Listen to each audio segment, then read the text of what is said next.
할렐루야. 오늘은 사순절 기간의 세 번째 맞이하는 주일입니다. 하나님과 사람에게 더욱 사랑스러워 가시더라. 하나님과 사람에게 더욱 사랑스러워 가시더라는 제목으로 함께 은혜를 나누고자 합니다. 여러분 혹시 사랑을 해보셨습니까? 사랑. 결혼할 때 처음 신혼생활 시작할 때 뜨겁게 사랑을 하셨죠. 하지만 지금 우리에게 사랑을 해봤냐 물어보면 뜨뜻미지근한 것이 사실입니다. 아마 한 번쯤은 사랑을 해보셨을 것이라고 생각을 합니다. 사랑은 사람과 사람이 하는 것이 아닙니다. 때로는 애완견을 진심으로 사랑하기도 하고 때로는 물건을 사랑하는 사람도 많이 있습니다. 사랑하는 사람의 특징이 있습니다. 어떤 것일까요? 바로 사랑하면 기다리게 됩니다.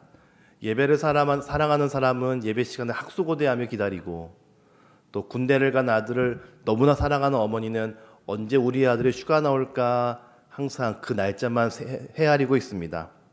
또 사랑하면 그 사랑하는 대상에 집중을 하죠.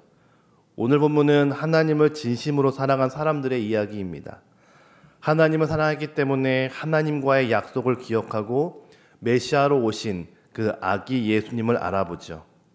우리가 오늘 주일을 맞이했습니다. 7일마다 돌아오는 주일이기 때문에요. 어떤 새로움도 또 신선함도 어쩌면 기대감도 없는 그런 날일 수 있습니다. 저 같은 목회자나 또 직분을 맡은 분들은 해야 할 봉사나 헌신이 많이 있는 그런 날이기도 하죠. 그러나 주님을 진심으로 사랑한다면 매번 돌아오는 주일이 다르게 느껴질 것이라고 저는 믿습니다. 우리가 사순절 기간 맞이하는 이 주일인데요. 다시 한번 예수님에 대한 사랑을 확인하며 하나님의 거룩한 축복을 누리는 우리 저와 여러분 되시기를 주님의 이름으로 축원합니다. 첫 번째입니다. 구원을 사랑하면 정결하게 삽니다. 구원을 사랑하면 정결하게 산다. 본문 22절을 보니까요. 모세의 법대로 정결 예식의 때가 참에 아기를 데리고 예루살렘에 올라갔다라고 말합니다. 마리아와 요셉이 함께 예루살렘 성전에 올라가는 내용으로 오늘 본문이 시작이 됩니다. 사실 이때는 마리아가 출산한 지 얼마 되지 않은 때였습니다. 출산한 아기 엄마는 모세의 율법에 의하면 부정한 사람이었습니다. 아이를 낳을 때 피를 많이 흘리지 않습니까? 그렇기 때문에 넌 부정하다라고 하는 의미로 모세가 잠깐 성전에 올라가지 못하게 합니다. 쉬라는 것이죠. 몸을 잘 추스리라 이런 뜻입니다. 그래서 제사에 참여할 대상은 예수님의 어머니 마리아였습니다. 정결에 지어야 되기 때문에 그렇습니다. 그런데 마리아와 요셉은 아기 예수도 같이 데리고 오죠. 23절을 보니까요. 첫 해에 처음 난 남자마다 주의 거룩한 자라라고 말하고 있습니다. 유월절 이후 첫 아기를 드리는 율법을 지키기 위함이죠. 아이를 주님께 드린다는 것, 이게 뭘 말할까요? 맡긴다라는 것입니다. 아이의 미래와 아이의 인생을 주님께 맡긴다, 이런 의미입니다. 그러려면 아이를 맡기려면 아이도 부모도 하나님 뜻 안에 살기 위해서 부단히 노력을 해야 합니다. 그게 맡기는 것이죠. 요즘 제가 섬기고 있는 청장년부에서요, 돈에 대해 공부를 하고 있습니다. 여러분 살면서 돈처럼 중요한 것이 있을까요? 돈이 있어야 자녀를 기르고요. 돈이 있어야 노후도 보장이 되고 돈이 있어야 하나님의 일도 합니다. 돈은 부정한 것, 말씀은 귀한 것 이것이 아니라 돈은 귀하지도 천하지도 않습니다. 돈은 가치 중립적이죠. 하지만 그 가치 중립적인 그 돈을 어떻게 쓰느냐가 바로 선한 것인가 악한 것인가를 결정하는 기준이 될 것입니다.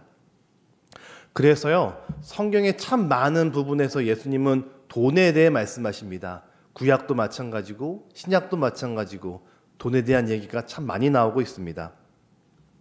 한 번은 이렇게 물어본 적이 있습니다. 여러분은 구원받으신 것이 기쁘십니까? 물어봤습니다. 그랬더니요, 소수 여러분께서 아멘이라고 작은 소리로 말씀하시더라고요. 또 물었습니다. 만약 여러분에게 100억이 지금 생긴다면 기쁘십니까?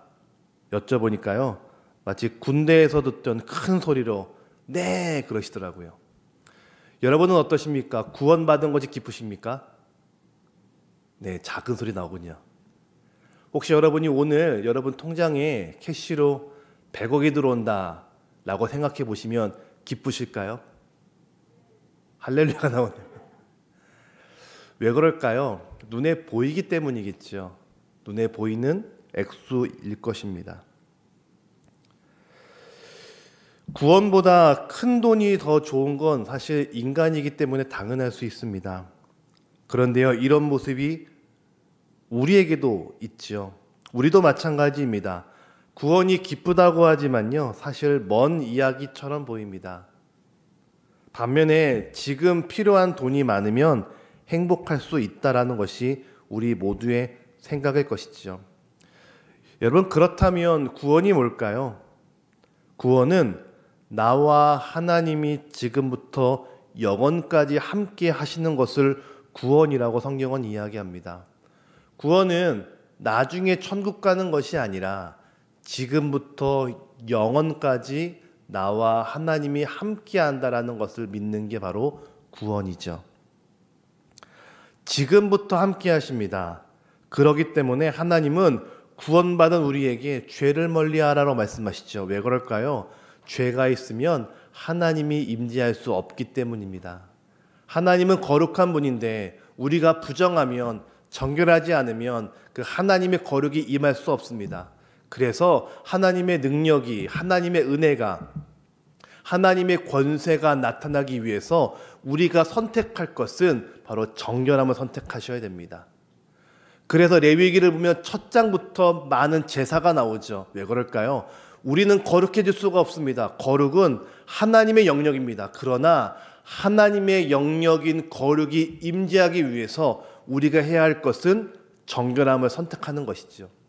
정결함 위에 하나님의 영이 임하고 그때 거룩이 시작될 수 있기 때문에 그렇습니다. 거룩이 임할 때 하나님의 능력이 있고 하나님의 은혜가 있고 하나님의 찬양이 있고 하나님의 권세가 나타납니다. 그래서 오늘 본문을 보니까요, 시므온을 그렇게 설명하고 있습니다. 시므온을 소개할 때요, 성령이 그 위에 계시다라고 말하고 있죠. 25절을 보니까 성령이 그 위에 계시다라고 말하고 있습니다. 그 위에 계시다, 무슨 말일까요? 하나님이 계속 머물러 있다, 이런 뜻입니다. 하나님의 영이 그 위에 머물러 있다.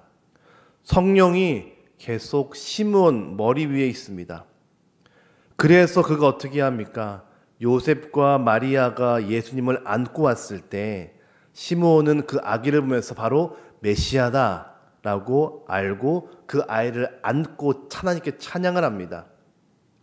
시므온 머리 위에 성령이 항상 있습니다. 이유가 무엇이냐면 25절을 보니까요, 이 사람은 의롭고 경건하기 때문이다라고 설명합니다. 그가 의롭기에, 즉 정결하기에, 그가 경건하기에 항상 하나님과 함께 하려고 부단히 애썼기 때문에 그 위에 하나님의 영이 임하고 하나님의 영이 임하기 때문에 하나님의 약속을 실제로 느끼고 경험하고 확신했다라는 것이죠. 우리가 선택할 것은 바로 정결함입니다. 그럼 그 위에 하나님의 영이 임하게 된다는 것입니다. 프랑크 루박 선교사는 필리핀 선교사로 45세가 될 때까지도 신앙생활에 만족함을 느끼지 못했습니다. 그는 매일 고민했습니다. 매일 나와 하나님이 함께한다가 정말 사실일까? 그 신앙의 어떤 흔들림 때문에 항상 마음에 불안이 있었습니다. 그래서요, 이 선교사님은 1930년 1월 1일부터 실험을 시작을 합니다. 매 분마다 정말 하나님이 있으실까? 하나님을 바라보고 하나님이 함께 하실 것들을 기다렸습니다. 그리고 매일마다의 그 과정을 일기로 썼습니다. 1월 1일부터 시작했는데요. 3월 1일자에 이분의 일기 내용은 바로 이런 내용이 있습니다. 이분의 일기 내용입니다. 나는 거의 죽은 상태에 썩어가는 나무와 같았다. 그러나 마침내 하나님의 뜻을 찾고 내 속에 있는 모든 것이 거부할지라도 그 뜻을 행하여 결국 승리하겠다고 다짐을 반복했다. 그랬더니 내 영혼의 깊은 샘이 터지며 심히 솟는 것 같았다. 아직 하루도 성공 못했지만 언젠가는 성공에 가까워지게 될 것이다. 언젠가 돈도 칭찬도 다 잊혀질 것이다. 그러나 지속적으로 복종하고 집중하는 마음에 찾아온 이 영은 영원한 생명과 같았다. 이 선교사님은 자신의 상태를 죽은 나무와 같다라고 이야기합니다. 선교사인데 내가 평생 하나님과 함께하겠노라 고백했는데 어느 순간 신앙의 회의감을 느꼈다는 것이죠. 그래서 매일마다 매 시간마다 매 분마다 하나님을 바라보겠노라 고백하며 그 과정을 일기에 썼습니다. 그랬더니 석 달 만에 뭐라고 고백하냐면 내 안에 깊은 샘이 터지더라 라고 이야기합니다. 그리고 돈도 사람들의 인기도 사람들의 칭찬도 그 깊은 샘보다 더 좋지 못했다라고 고백하고 있습니다. 여러분, 이게 바로 은혜 아닙니까? 우리가 왜 구원보다 돈이 더 좋을까요? 하나님을 매 순간 경험하지 못하기 때문에 그렇습니다. 그건 직분 때문도 아니고 우리에게 신앙의 경력이 없어서도 아니고 신앙의 체험이 없어서도 아닙니다. 대신 매 순간 하나님과의 교제, 하나님과의 교감, 하나님과의 동행하심을 우리가 잃어버렸기 때문이죠. 여러분, 구원을 사모하는 사람은 정결하려고 노력을 합니다. 죄를 피하려고 합니다. 매 순간마다 하나님의 은혜 안에 살려고 노력을 합니다. 구원은 관념이 아닙니다. 하나님이 나와 함께 하심을 믿고 그렇게 살려고 부단히 노력할 때 그때 하나님의 능력과 하나님의 임재를 경험하게 되는 것이지요. 여러분, 정결을 선택하십시오. 달라지기 위해 노력하십시오. 주님이 우리와 함께 하는 줄로 믿습니다. 두 번째입니다. 구원을 사모하면 하나님을 기준 삼습니다. 구원을 사모하면 하나님을 기준 삼는다. 유대인 남자들은 1년에 3번 유월절과 오순절, 초막절에 예루살렘 성전에 올라갑니다. 요셉과 마리아는 갈릴리에 살았죠. 이 갈릴리에서 예루살렘까지의 거리가 직선으로 100km 정도입니다. 근데 곡선으로 가면 약 130km 정도이거든요. 당시에는 걸어갈 수밖에 없기 때문에 한 4일에서 5일 정도를 밤낮으로 걸어가야만 도달할 수 있는 그런 먼 거리였습니다. 이 먼 거리였기 때문에요, 대개 남자들만 갔습니다. 그런데 본문을 보니까 가족 전체가 가죠. 마리아와 요셉과 예수님까지 같이 갑니다. 뭐 아내야 그렇다 쳐도 당시 예수님의 나이가 12살이었습니다. 근데 율법상 성전에 꼭 올라가야 될 나이는 성인 남자 13세 이상이거든요. 그러니까 굳이 예수님은 가지 않아도 되십니다. 그럼에도 불구하고 예수님은 그 먼 길을 쫓아가십니다. 또 부모 역시 이를 만류하지 않죠. 왜 그럴까요? 하나님이 기준이었기 때문입니다. 한 교회 고등부 교사로 섬기는 권사님이 계셨습니다. 입시철이 다가오자 아이들이 학원에 가고 교회 안 나오는 겁니다. 이 교사분께서요, 아이들을 붙잡고 말씀하십니다. 야, 너희들의 인생을 하나님이 책임져 주실 거야. 그래서 꼭 예배 드려야 돼. 학원을 가기 전에도 꼭 예배를 드리는 거야 라고 신신당부합니다. 참 좋은 교사이지요. 그런데요, 이 주변의 교사들은 그 권사님의 행동을 전혀 이해할 수 없었습니다. 왜 그러냐? 이 권사님의 아이도 고3이었거든요. 교회 안 나오는 거예요. 이 아이가 학원을 가는데 당신의 아이는 학원을 보내고 다른 집 아이들은 예배드려야지, 기도해야지 라고 얘기하니까 다른 교사분들이 저분은 뭐지? 라고 오히려 혼란스러워했습니다. 다른 사람들에게는 믿음으로 이기라 라고 말하면서 정작 본인은 그 믿음이 없었다라는 것이죠. 여러분, 우리는 하루에도 수십 번 결정을 합니다. 그런데 그 결정의 기준이 무엇이어야 될까요? 바로 내가 구원받았다고 여긴다면 하나님을 기준 삼고 살아가셔야 됩니다. 먹고 사는 문제, 여러분 자녀들의 결혼 문제, 학업의 문제, 우리의 노후의 문제, 그 모든 문제의 기준이 바로 하나님이셔야 됩니다. 결정의 과정이 힘들죠. 하나님을 선택하는 것 자체가 당장 결과를 다르게 만들지 않습니다. 어쩌면 큰 비난과 욕을 먹을 수 있습니다. 그러나 우리의 기준은 오직 하나님이셔야 됩니다. 처음에 광림교회 왔을 때 기억나는 설교가 있습니다. 처음 왔을 때 저 4층에서 함께 예배를 드리고 있었는데요. 당시에는 한 달에 한 번씩 저희 감독님께서 설교를 하셨습니다. 근데 그분이 이렇게 말씀하시는 겁니다.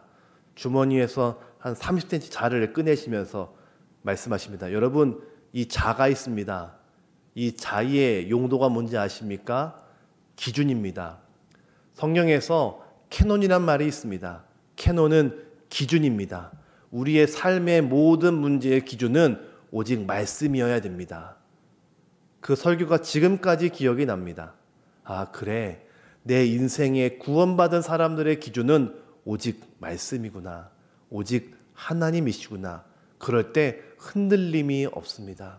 그때 달라짐이 없습니다. 그런 사람들에게만 하나님의 은혜가 있고 축복이 있습니다. 여러분, 잊지 마십시오. 매 순간 모든 결정마다 우리의 기준은 바로 하나님이셔야 됩니다. 그때 하나님의 능력, 하나님의 임재, 하나님의 거룩, 하나님의 축복을 우린 경험할 수 있는 것이죠. 하나님은 우리와 함께 하십니다. 그 큰 축복을 잊지 마시는 우리 저와 여러분 되시기를 주님의 이름으로 축원합니다. 마지막 세 번째입니다. 구원받은 사람은 점점 성장합니다. 구원받은 사람은 점점 성장한다. 오늘 말씀의 제목인데요. 우리 함께 52절을 같이 읽어보실까요? 52절 같이 함께 읽겠습니다. 같이 읽습니다. 예수는 지혜와 키가 자라가며 하나님과 사람에게 더욱 사랑스러워 가시더라. 아멘. 예수님은 지혜도 자라고 키도 자라고 하나님과 사람에게 더욱더 사랑받는 모습으로 성장해 간다라고 성경은 말하고 있죠. 지혜가 자란다라는 것은 지적인 영역입니다. 키가 자란다는 것은 육체의 영역이죠. 사랑받는 모습이 되었다라는 것은 관계성, 사회성의 모습입니다. 무슨 말일까요? 구원받았다는 것은 열심히 기도하고 열심히 교회 나오고 열심히 충성하는 것으로 끝나는 것이 아니라 진짜 구원받은 사람의 모습은 전인격적인 모습, 우리의 육체도, 우리의 지혜도, 우리의 사회성도, 우리의 인격도 달라지는 것이 바로 구원이다라고 성경은 이야기합니다. 구원받은 사람은 기도만 하지 않습니다. 물론 기도도 하죠. 하지만요, 책도 읽고 사색도 하고 시도 쓰시고 인격의 소양도 넘치기 마련입니다. 또 구원받은 사람은 매너가 좋습니다. 상대방에게 친절하고 같은 말을 해도 상처를 주기보다는 상대를 위하고 존경하는 마음으로 말을 내뱉습니다. 또 구원받은 사람은 운동을 게을리하지 않습니다. 왜 그럴까요? 몸이 아프면 사람의 정신은 부정적일 수밖에 없지요. 그래서요, 항상 육체의 건강을 위해 노력하는 것이 바로 이 구원받은 사람들의 특징입니다. 여러분, 우리도 마찬가지지요. 구원을 이루어가는 것은 한번 불받은 것으로 되지 않습니다. 말하는 것도 훈련받으셔야 됩니다. 사람들과의 친해지는 것도요, 훈련되셔야 됩니다. 가족 사이의 어색한 관계도 해결법을 배우셔야 되고요.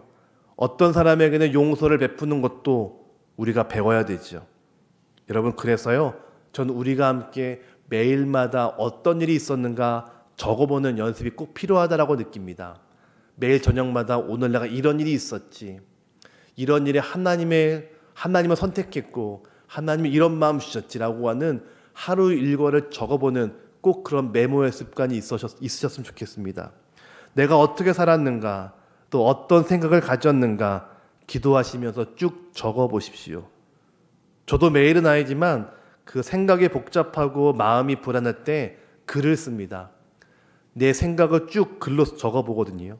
그럼 정리도 되고 저의 부족한 점들, 또 제 안에 어떤 모순된 것들을 발견할 때가 참 많이 있습니다. 그러면 다시 한번 주님께 가까이 갈 수 있는 것이죠. 사랑하는 여러분, 구원받은 사람은 성장합니다.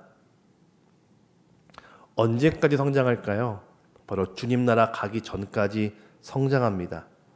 오늘도 구원받은 사람들의 모습으로서 우리의 인격과 우리의 사회성, 우리의 믿음이 성장하는 우리 저와 여러분 되시기를 주님의 이름으로 축원합니다. 같이 기도하겠습니다. 주님 참으로 감사를 드립니다. 거룩한 주일을 맞이할 수 있게 하시며 너무도 감사를 드립니다.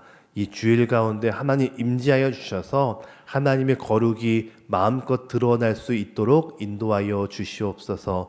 우리가 정결해지기로 결정을 합니다. 죄된 모습, 모순된 모습들이 참 많이 있지만 주여 그 속에서도 하나님의 임재를 갈망하며 우리가 정결함을 선택합니다. 주님 부족한 모습이 있다면 용서하여 주시고 예수의 피로 놀랍게 치유하시고 회개케 하셔서 더욱더 하나님의 임재를 경험하는 복된 날 되게 하여 주시옵소서. 주님 하나님을 기준 삼아 살기를 원합니다. 모든 결정의 기준이 오직 하나님이 될 줄로 믿습니다. 매 순간순간마다 사람의 욕심과 사람의 생각과 사람의 이야기가 아니라 오직 하나님을 기준 삼고 살아갈 수 있는 믿음의 귀한 백성들 다 되게 하여 주시옵소서.